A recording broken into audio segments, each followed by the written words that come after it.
من شیء فإن اللہ بہ علیم، کہ اللہ کا قرب حاصل کرنے کے لیے اللہ فرماتا ہے جو چیز سب سے زیادہ پسند ہے نا وہ میرے نام پہ دو گے تو تب جا کے تمہیں اللہ کا قرب حاصل ہوگا۔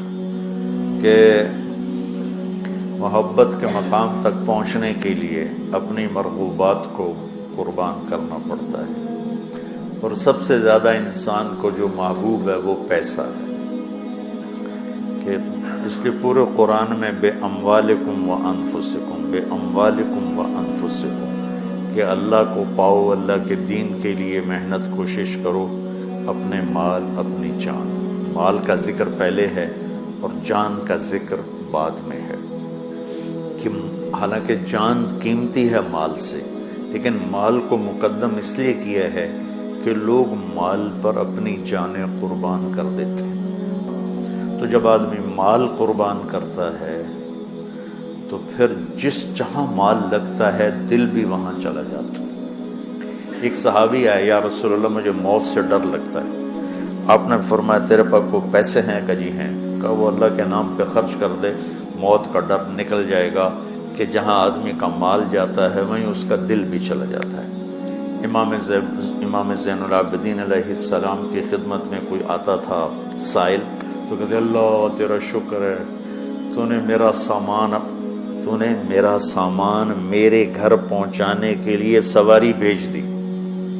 سمجھو ان کی بات؟ یا اللہ تیرا شکر ہے، تو نے میرا سامان میرے گھر پہنچانے کے لیے سواری بھیج دی، کہ جو میں اس کو دوں گا وہ تجھے دینا ہے، اور جو تجھے دوں گا وہ جنت میں میرے لیے جمع ہو جائے گا، اور اصل گھر ہمارا جنت ہے، دنیا نہیں ہے۔ تو کہتے تھے یا اللہ تیرا شکر ہے کہ تو نے میرے گھر کا سامان میرے گھر پہنچانے کا سامان پیدا کر دیا۔ تو بچوں اللہ سے سخاوت مانگو۔ موسیٰ علیہ السلام نے پوچھا یا اللہ تیرے ناراض ہونے کی نشانی کیا ہے؟ تو اللہ تعالیٰ نے فرمایا موسیٰ جب تو دیکھے بارش بے موسم ہے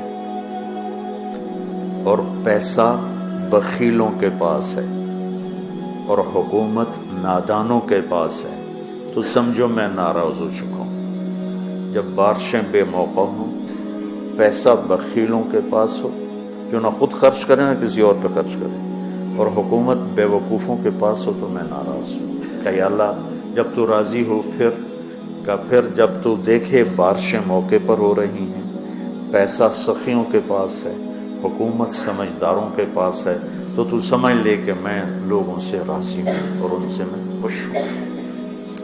آج پیسہ بخیلوں کے پاس، سخی بہت تھوڑے ہیں جن کے پاس پیسہ، ورنہ سب بخیلوں کے پاس جو بالکل کالا سیاہ سپ بن کے اتنے بیٹھے ہوں کہ نہیں خرچ کرنا۔ اور ایک کم وقت ہوتا ہے وہ بخیل کا بھی پیو ہوتا ہے، وہ شحیح ہوتا ہے۔ بخیل تو اوروں پہ خرچ نہیں کرتا، اپنے اوپر پھر بھی کر لیتا۔ ایک شحیح ہوتا ہے کہ نہ اپنے اوپر خرچ کرنا نہ کسی اور پہ خرچ کرنا، بس گن کے خوش ہو کے مر جانا۔ کروڑ ہو گیا، 2 ہو گیا، 100 ہو گیا، 100 ارب ہو گیا، ارب ہو گیا، ملین ہو گیا، ٹریلین ہو گیا، اور بڑی بڈھے ہر شے چھڑ کے مر جانا۔ پچھلے اولاد دا پتہ نہیں نصیب ہے کہ نہیں ہے۔ نصیب یہاں لکھا ہوتا ہے، ماں باپ نصیب نہیں بناتے، نصیب یہاں لکھا ہوتا ہے۔ تو اللہ کو بخل سے نفرت ہے اور سخاوت اللہ کو پسند ہے، اس لیے اللہ نے ادنا درجہ رکھا سخاوت، زکوٰۃ بھائی کم از کم 2.5% دے دو۔ یہ جو بارڈر ہوتے ہیں نا، بارڈر، تو یہ پاکستانی بارڈر ہے، یہ انڈین بارڈر ہے، یہ والی جگہ جو ہوتی ہے نا یہ مشترکہ ہوتی ہے، تو ادھر سے وہ ادھر آ گیا ہے، پاکستان سے وہ نکل چکا ہے، انڈیا میں داخل نہیں ہوا ہے۔ اس بیچ کا جو ٹکڑا ہوتا ہے، تو جو آدمی زکوٰۃ دیتا ہے وہ بخیلوں سے نکل آتا ہے اور سخیوں میں شامل نہیں ہوتا، ابھی وہ راستے میں ہے، اگر وہ 2500 پہ 1 روپیہ بھی اوپر کر دے تو سخیوں کے بارڈر میں داخل ہو جائے گا، پھر آگے سخاوت کی کوئی حد کوئی نہیں۔ لیکن جب تک وہ زکوٰۃ دینے والا کوئی سخی داتا نہیں بن گیا، بخل سے نکل گیا، درمیان میں، جیسے مرد و عورتوں کے درمیان ایک مخلوق ہے نا، نوشیروان کا پوتا تھا خسرو، جس نے اللہ کے نبی کا خط پڑھا، اس کے پاس آیا ایک مچھیرا مچھلی لے کر، اس کو اتنی پسند آئی، انہوں نے کہا 4000 دینار اس کو دے۔ 4000 دینار 80 کروڑ روپیہ بنتا ہے۔ تو اس کی بیوی نے اس کے کان میں کہا، یہ کیا کیا؟ کیا کیا؟ کہ ایک مچھلی پہ 4000 دینار دے دیا ہے تو خزانہ خالی کرو، اتنے بے وقوف۔ اس کی بیوی کا نام تھا شیری، نے کہا تو کیا کروں، میں تو بادشاہ ہوں، کہ اس کو واپس بلاؤ، اس سے پوچھو یہ مچھلی نر ہے یا مادہ؟ وہ کہے گا نر ہے، تم کہنا واپس لو، ہمیں مادہ چاہیے تھی، پیسے دے دو۔ وہ کہے گا مادہ ہے، تم کہنا ٹھیک ہے واپس لے لو، ہمیں نر چاہیے تھا، ہمارے پیسے ہمیں دے دو، کھاؤ گے ٹھیک ہے۔ تو اس کو بلایا، ہاں بھائی یہ مچھلی نر ہے یا مادہ؟ کہ حضور یہ ہیجڑا ہے نا، یہ نر ہے نا مادہ؟ تو وہ بادشاہ نے کہا 4000 اور دے دو۔ وہ تو بیگم اس کی اور غصے میں ہو گئی، لال پیلی۔ جب وہ 8000 دینار لے کے چلا تو 1 دینار گر گیا، اس نے وہ بھی اٹھا لی۔ اس نے بیوی نے کہا دیکھو کتنا بے غیرت ہے، آپ نے اس کو اتنے پیسے دیے ہیں کہ ساری اس کی اگلی نسلیں کھائیں گی، اور ایک گرا ہے وہ بھی نہیں چھوڑا، وہ بھی اٹھا لیا ہے، یہ بہت بخیل آدمی، اس سے سارے پیسے واپس لا۔ اس نے پھر اس کو بلا لی، ابھی ہم نے تمہیں اتنا دے دیا تھا، 1 دینار اگر گر گیا تھا تو کیا تھا، کیوں اٹھایا؟ کہ حضور اس پہ آپ کے نام کی مہر ہے، کسی کا پاؤں پڑ جاتا تو بے ادبی ہوتی، تو میں نے اٹھا لیا۔ انہوں نے کہا 4000 اور دے دو۔ مولوی عام طور پہ فقیر لوگ ہوتے ہیں، عام طور پہ ان کے پاس ہوتا ہی نہیں کہ سخاوت کریں، لیکن سخاوت پیسے سے نہیں ہوتی، دل سے ہوتی ہے۔ اللہ سے سخاوت مانگو کہ اللہ تمہیں سخی بنائے۔ عورتوں سے بھی کہتا ہوں، مردوں سے بھی کہتا ہوں، اللہ کے نام پہ خرچ کرنے کی عادت ڈالو۔ 100 میں 20 نمازی مل جاتے ہیں، لیکن 100 زکوٰۃ والے اکٹھے کروں نا تو ایک بھی زکوٰۃ دینے والا نہیں۔ کوئی 10,000 میں ایک آدمی ملتا ہے جو زکوٰۃ دیتا ہے، ورنہ نہیں دیتے۔ دل کے دروازے بند ہیں، اور اس وقت تک کوئی اللہ کا تعلق حاصل کر نہیں سکتا جب تک اپنی محبوب چیز کو اللہ پہ قربان نہ کرے، اور وہ ہے سخاوت، اور وہ ہے پیسہ۔ اللہ تعالیٰ نے آپ نے فرمایا اللہ الاجود الاجود وانا اجود ولد آدم۔ آپ نے کہا دیکھو بھائی سب سے بڑا سخی اللہ ہے، اور پھر اللہ کے بعد سب سے بڑا سخی تمہارا نبی ہے، وانا اجود ولد آدم، میں سب سے بڑا سخی ہوں۔ اور آپ کا خاندان سخاوت میں ضرب المثل ہے، ضرب المثل۔ ایک دفعہ ایک حامی تھا بنو امیہ کا، اور ایک حامی تھا اہل بیت کا۔